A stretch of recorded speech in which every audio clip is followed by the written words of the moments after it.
Welcome to the Sales Influence Podcast, where we talk about finding the why in how people buy. I'm your host, Victor Antonio. Thank you for joining me. Thank you for lending me those wonderful ears of yours. Today, we continue the price increase conversation.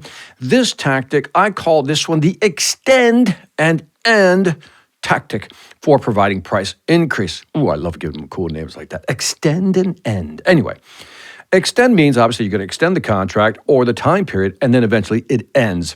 So for example, let's say that you have some proposals out there already.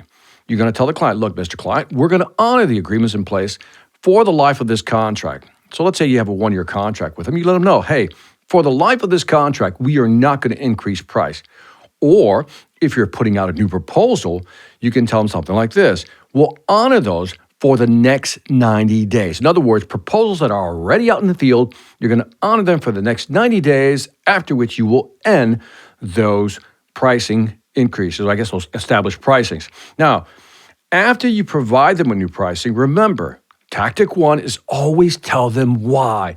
Really focus on tell them why you're increasing the price, but more importantly, beyond why you're increasing them, let them know how it's going to benefit them in the long run.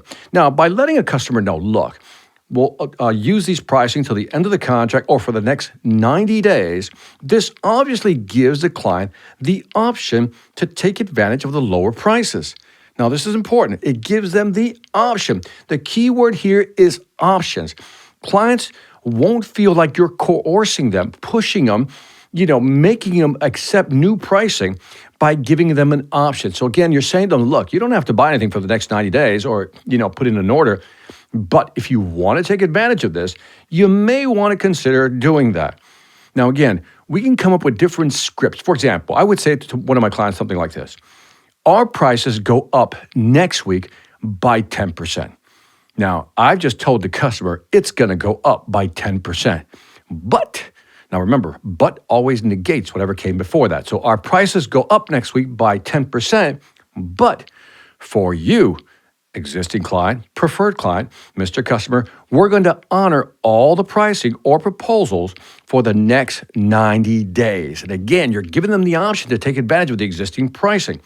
Now, here's another approach. Quote, Mr. Customer, here's our new price list.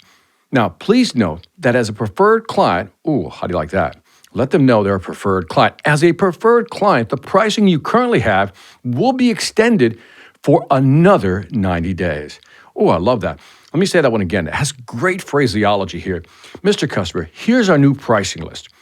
Please note that as a preferred client, the pricing you currently have will be extended for another 90 days. Again, you're kind of saying thank you for your business, but the price is going up. One more example.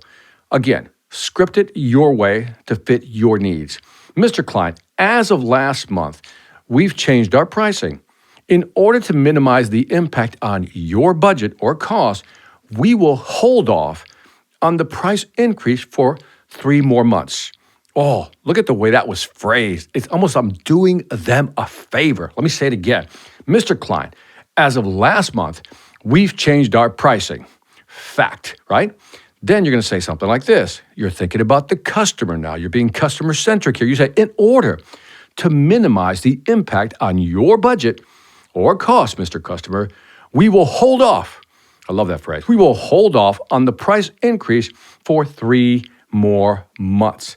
So again, using this strategy, the extend and end strategy, you come across as really trying to work with them and honoring the contracts in the field already. Again, it makes you look good. You give the customer options and you let them know because you're a preferred client, you're getting best pricing, and we're going to hold off on increasing the prices for the next 3 months. Try this tactic. Let me know what you think.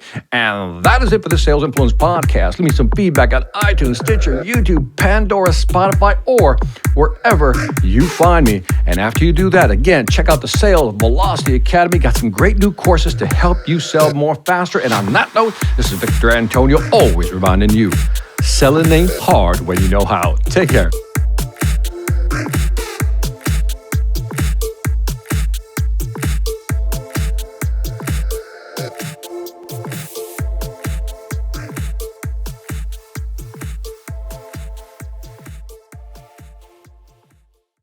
Hi, I'm Victor Antonio. I'm an author, sales trainer, and keynote speaker.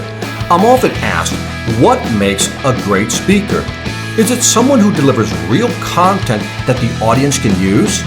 Is it someone who engages the audience so they're part of the learning experience? Or is it someone who can motivate an audience to push them beyond their comfort zone and discover new abilities?